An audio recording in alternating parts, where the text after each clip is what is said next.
You ever trust someone so much that you don't even read the fine print? Like they hand you something and you just sign it because, well, it's them. You love them. You'd bet your life they'd never screw you over. Yeah, that was me, and that's someone. My own sister, Zara. We weren't just siblings.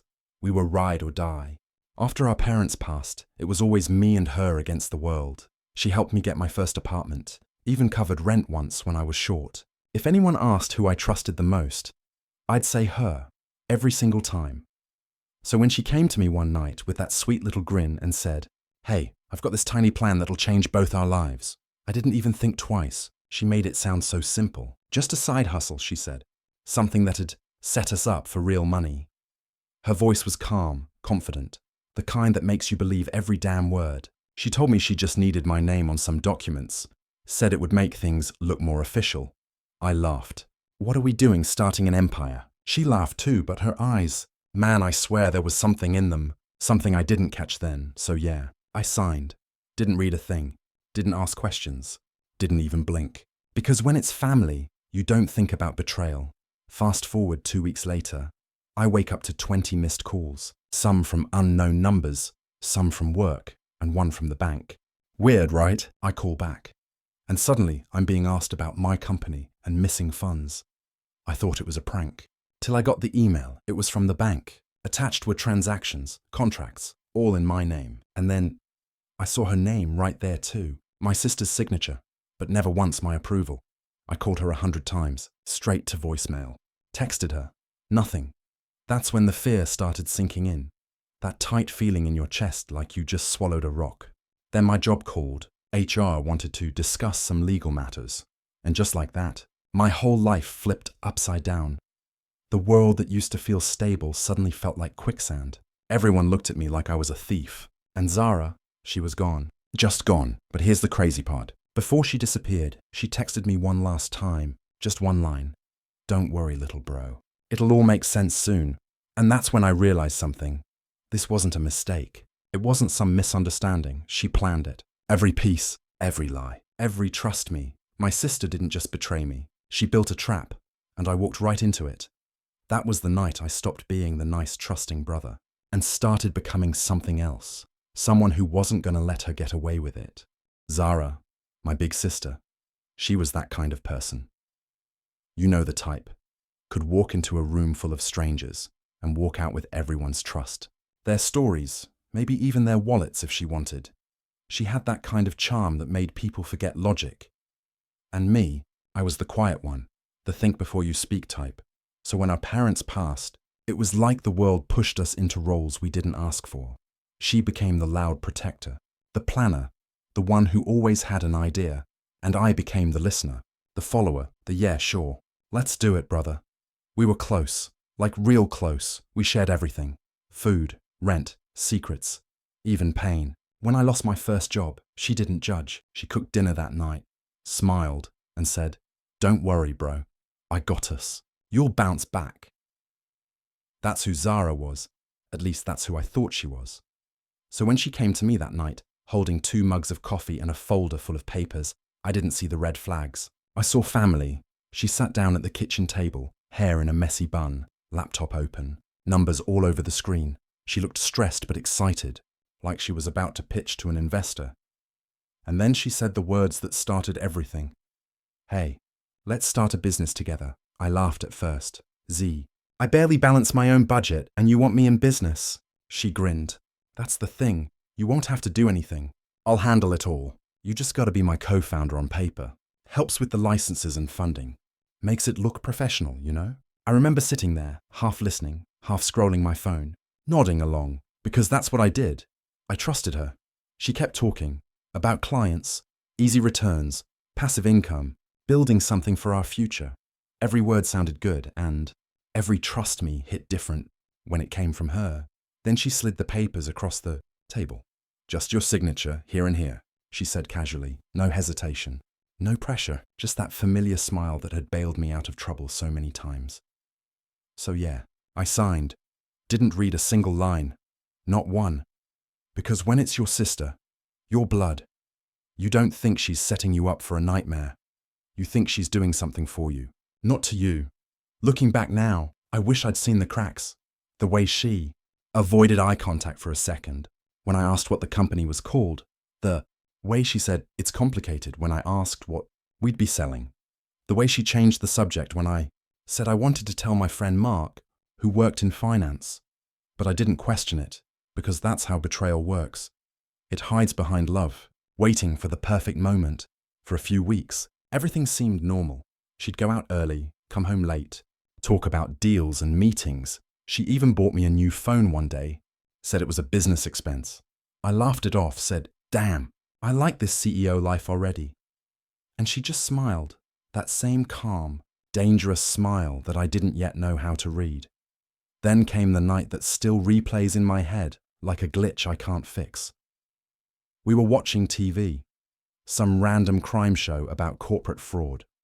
Half joking, I said, "Yo, imagine if your business turns out like that." She chuckled, didn't even look at me, just said, "Yeah, imagine." Then she muted the TV, leaned back and said, "You know what's crazy?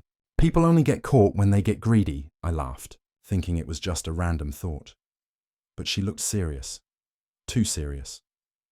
Like maybe that wasn't a joke. Like maybe she was talking to herself. That night, something in my gut twisted, but I brushed it off. Because come on, it's Zara, my sister, the one person I'd take a bullet for. A week later, she told me she landed a major client. She was glowing, confident, unstoppable. "See," she said, "told you this would work." I high-fived her, proud as hell. I didn't know the client she was talking about wasn't real, that she was running something behind the scenes, something dirty, using my name as the clean front. Days passed. I started noticing small things. She'd get weird calls at night, whisper in another room. She changed her passwords, started locking her laptop. Once, I caught a glimpse of an email, something about wire transfers and escrow accounts. But before I could ask, she snapped the laptop shut and smiled. "You wouldn't understand, little bro. It's just business stuff." And like an idiot, I believed her, because when you've spent your whole life being protected by someone, it's hard to imagine you ever need protection from them. A few nights later, I came home and saw her crying on the balcony, tears running down her face, cigarette in hand. She never smoked before. I panicked, asked what happened. She said she was just stressed from work. Then she looked at me, really looked, and said, "You trust me, right?" Without even thinking, I said, "Of course." She nodded, wiped her tears and whispered, "Good. Just remember that." I didn't realize those would be the last calm words between us, because the next morning, the phone calls started. Bank officers, unknown numbers, people yelling my name, accusing me of things I didn't even understand. And by the time I figured out what was happening, it was already too late. My signature, my name, my record, everything I'd built, gone. Because my sister, the person I trusted more than anyone on this planet, had used my identity to build a scam empire in plain sight. And as crazy as it sounds, a part of me still wanted to believe she didn't mean it, that maybe she got caught up, that maybe it was an accident. But deep down, I knew she wasn't the victim. She was the mastermind, and I was just the fool who handed her the pen. The first week after the calls was a bad dream I couldn't wake up from. At first, it was little things. A missed voicemail from the bank, one angry text from some guy named Ethan that just said, "Where's my money?" Stuff I shrugged off. I told myself it was a mistake. Spam. An awkward mix-up someone'd fix in 5 minutes. But the little things stacked up like bricks. Then the bricks toppled into a wall. 2 officers showed up at my door on a Wednesday morning like they were delivering bad takeout. Uniforms, ID badges, the whole production. They didn't ask for water or receipt. They walked in like they owned the joint. One of them put a file on the kitchen table and opened it like a magician revealing a trick I didn't know I'd watched. There were screenshots, transaction logs, contracts. My name plastered on every single paper. My signature, my social, everything. I felt like I'd been smacked awake and then smacked again. "Sir," the officer said, voice flat, "no drama. We need to talk about accounts registered in your name. Multiple victims have filed complaints. There are allegations of fraud." Fraud. The word hit me in the stomach like a fist. I spit out a laugh I couldn't control. This has to be a mistake, I said. I don't know anything about this company. They told me I'd be investigated. They told me not to leave town. They suggested I contact a lawyer. They didn't say, "We believe you." Later, when the adrenaline wore off and my hands stopped trembling, I called Zara. I dialed like a man clinging to a life preserver. Her voicemail picked up after 2 rings. I left a message that was almost prayer and almost accusation at the same time. Z, what is going on? People are at my door. The cops. Call me. I hung up, waiting for her voice to say the one thing I needed. It's okay. I'll handle it. Her reply was level-headed, almost bored. Relax, bro. I'll fix it. Then the phone went dead. No follow-up, no, I'm on my way, nothing. And then she vanished. Her room was empty the next morning. Her phone went straight to voicemail. Her laptop was gone. Her toothbrush, her jacket, gone. The accounts she'd used, cleaned out so fast it made my head spin. It was like watching someone erase their footprints from the sand and expect you to still believe they walked there. The realization landed slow at first, then with a painful clarity. She hadn't been the victim. She'd engineered the fall. She'd set the bait and walked away, leaving me to reel it in. That's when rage stopped being a whisper and became a map. I wasn't just angry, I was awake. Betrayal has a funny way of clarifying you. Where I'd been soft and forgiving, a calculation slid into place. If she wanted to play dirty, fine, I'd play strategic. But I swore to myself there'd be rules to my game. No illegal moves, no vigilante trash. This had to be done where it counted.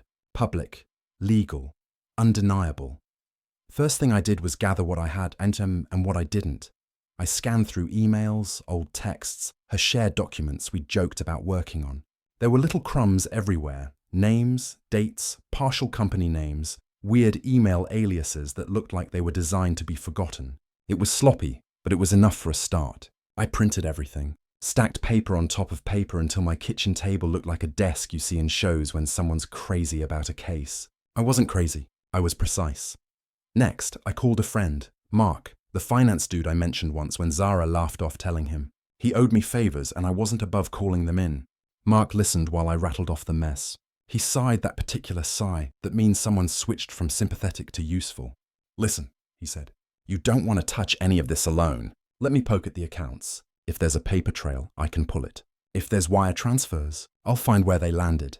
We started with the banks, where the money went, which accounts received it, whether any of the transfers hit a business loan, a shell company, or a person who'd been careless enough to use a real name. Mark and I worked like surgeons, methodical, clinical. He taught me to read routing numbers the way some people read faces. We subpoenaed records, legal channels, handled through someone with a law license, because I wasn't about to make my own mess worse. That's when the story deepened. The trail from the accounts led to a handful of shell entities registered under fake names. But one name kept popping up. Not Zara's, not mine, but a guy named Liam Torres. The same man showed up in emails as a consultant, and then in wire transfers as a vendor. When we ran Liam through public records and a few industry databases, we found a pattern. He'd been involved in business setups for people who wanted to hide what they were really doing. He was a fixer for people who needed plausible deniability. I wanted to smash my fist through the wall. This wasn't just a stupid side hustle. It was a network. Zara wasn't a lone wolf. She'd had partners, people who knew how to wash money and cut it into little slices that didn't show up on a single report. Mark found something else too. There were voicemail backups and a few audio files on an old shared drive. Short clips of Zara talking, her voice bright, laughing, making plans. At one point, she said something chilling in a voice memo. We'll keep it simple. Co-founder, frontman, passive investor. When they call, you play shocked. I'll make the transfers through the consultants. She sounded crisp, businesslike, like she was practicing for a role. I replayed that clip until the edges of the words blurred. It was the kind of proof that didn't need interpretation. It was her handwriting in audio form. I started to lose people around me. My job was quiet at first, then HR called. I sat in a small conference room and watched my boss's eyes slide away when they spoke about ongoing investigations. Co-workers stopped inviting me to lunch. The guy in the next cubicle who'd always share his fries pretended not to see me. It's amazing how fast people will wash their hands of you when a scandal smells like money. My apartment building management sent a letter about liability exposure and said we needed to discuss certain agreements we'd all signed. My landlord stopped returning my texts. The social erasure was worse than anything. Friends, acquaintances, the guy who'd high-fived me at a party last month, all evaporated when they smelled the rumor without getting the story. There's a special loneliness that only betrayal and public suspicion can create. It's not just that you lose what you had, it's that everyone suddenly prefers a rumor to the person they used to call a friend. But I wasn't about to melt into some tragic meme. I kept building. Every day I did 3 things: gather evidence, protect myself legally, and dig. I started following Zara's ghost in the real world. I retraced the nights she'd been at meetings, checked security camera footage at a building she claimed to have visited, asked the doorman who'd let her in if he remembered her face. People remember faces if they've trusted them before. She'd trusted me enough to share those smiles. Now I used those smiles to track her. It was messy. It took calling dozens of people who hung up, who muttered wrong number when I pressed. It took a private investigator, not because I wanted to play detective, but because someone with access to databases and surveillance could make moves in ways I couldn't. I didn't shy from paying for what I needed. Karma doesn't accept IOUs. The PI found a trail, a rental car used in a string of meetings, an Airbnb rented under a fake name where Zara had met one of those consultants, a photo from a blurred security cam showing a woman who looked like her walking out with a man. It wasn't pretty, but it was a map. It showed connection points, not conclusions. With Mark's financial pools and the PI's location breadcrumbs, the picture began to get sharp. At some point, the hunt stopped being purely analytical and became personal. I read messages between Zara and the consultant, a language of logistics and cold phrases, client onboarding, escrow release, no direct contact. Then, tucked into a thread, something small and human. Zara typing, "You owe me," and the reply, "We all take what we need. Don't be sentimental." That was the moment that made the betrayal real in the most mundane, gruesome way. She wasn't pressured. She was choosing money, choosing clean hands, choosing me as the fall guy. So I pivoted. Public exposure felt right. If she'd spun a web, I'd pull back the curtain. Mark reached out to a journalist friend, not the flashy kind, but someone who handled consumer fraud stories and cared about real victims. We laid out the evidence in strict, unemotional terms: bank transfers, voice memos, rental records, third-party consultants. We offered the journalist a folder heavy with documentation and a promise that there were more victims willing to talk. That move lit something. Within a week, there were calls from reporters. A local business news show wanted an interview. The cops, who'd been methodical but slow, sharpened their focus. When journalists start sniffing, people get nervous. Money moves. Documents get harder to hide. Records that had been buried in obscure corners suddenly had traction. And then, in a way that felt like slow justice, Sonny, another victim who'd lost his life savings to the scam, reached out. He'd been humiliated too and had been searching for answers. When he saw our story on the news site Mark had coaxed into publishing an initial piece, he called me. His voice was raw, half anger, half relief. "I want testifying," he said. "I want my money back, and I want her to answer." He'd got a bank statement with transfers that matched ours, the same consultant names, the same corporate shell patterns.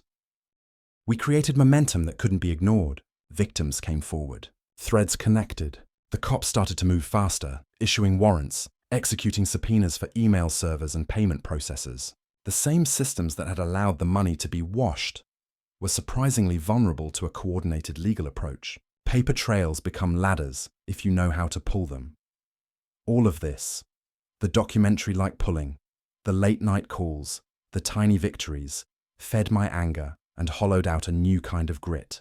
I wasn't out for blood. I wanted accountability. I wanted people who had colluded in premeditated theft to face consequences. And I wanted my name cleared, front and center, in a way that people would see and understand. There were dark moments. I sat on my couch and cried like a damn fool. The kind of ugly, throat-bending cry you don't want anybody to hear. I thought about calling her family, the cousins, the ones who'd always asked about us at reunions. I imagined them asking questions, wondering how the girl they'd praised had done this. That image was its own punishment, but I kept moving. Every call, every subpoena, every story published felt like a brick removed from the wall that had closed me in. It didn't erase what happened, It didn't stop the whispering that followed me at work, or the landlord's texts about risks. But with each person who came forward, and each ledger that confirmed the scam, the narrative shifted. I wasn't the villain wearing my sister's hand-me-down shirt. I was the person who refused to let a lie stand. Then, one late afternoon, when the light was doing that cheap cinematic thing where everything looks like a movie, I got a call from the detective leading the case. His voice was flat, but there was an edge I'd been waiting to hear. "We have a lead. We have her." It wasn't a clean moment of triumph. No dramatic cuffing in a crowded restaurant yet. But that call was enough to make me breathe deep and feel the first honest exhale since the officers had walked into my kitchen. The plan I'd hatched in low, quiet fury was working. The pieces I'd collected, not for revenge, but for the law, had made a mosaic big enough for an investigation to move.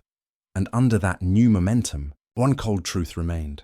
Whatever came next, whatever courtroom drama or headlines, the line between me and Zara had been severed. She'd weaponized trust and hair-thin family ties. I was going to rebuild, not by breaking myself, but by showing what happens when someone treats blood like a business expense. That's where Act 2 closes. Not with a shout, but with a collected readiness. The hunt had found its prey. The story was no longer just about loss. It was about exposure, about gathering facts until the lie had nowhere left to hide.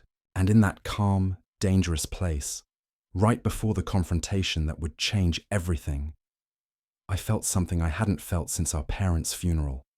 A sharp, focused purpose. You ever hit that point where anger turns cold? Not screaming, not crying, just silent fire. That's where I was. After weeks of sleepless nights, debt collectors, and police questions, I stopped playing the victim. If my sister wanted to disappear, I was going to drag her right back into the light. So, I started digging. Not just scrolling through old photos or checking her socials. I mean deep. I went through backup drives, old emails, burner numbers, even her cloud account. And what I found made my stomach drop. She'd been planning this for months. Voice notes, fake contracts, emails sent from dummy accounts she made under fake names. She had created an entire web of lies. She even recorded phone calls with me, twisting my words so it sounded like I was part of it. And that's when I realized Zara wasn't just good at manipulation, she was built for it. But she slipped up once. A little folder on her drive named Future Clients. I opened it, and boom. There it was. New names, new numbers, new investment pitch decks. The same scam, just with different victims lined up. She was running her next con already. Same sweet promises. Same fake confidence. Only this time, she didn't know someone was watching. I traced one of the email addresses and found her meet-up spot through a reservation confirmation. A high-end restaurant downtown. Marble floors, gold decor, that type of place where even the waiters look rich. I waited till she was deep in her act. She sat there laughing, looking flawless like she hadn't just ruined my life. Her new investor hung on to every word, totally sold on her charm. When she saw me walk in, she froze, mid-laugh. Her smile fell, just for a second, before she tried to mask it. I walked right up, pulled out a chair and sat across from her, calm, collected, like I wasn't seconds away from snapping. "Hey, sis," I said low and steady. "Miss me?" Her voice cracked. "What are you doing here?" I leaned forward, pulled out a folder, and slid it across the table. "Remember that business you started?" I said. "Well, it's officially over." Her hand twitched before she opened it. Inside were all her fake invoices, email chains, screenshots, everything she'd ever done. Her face went pale. She tried to play it off. "You don't know what you're talking about," I smiled. "You're right, but they do." And that's when two cops walked up behind her. Right in the middle of that fancy restaurant. Lights shining, cameras flashing, forks dropping. She tried to talk, to smooth talk like she always did. "There's been a mistake. You've got it wrong. Let's talk privately." But it was over. They cuffed her right there in front of her new victim. And for the first time, her charm failed.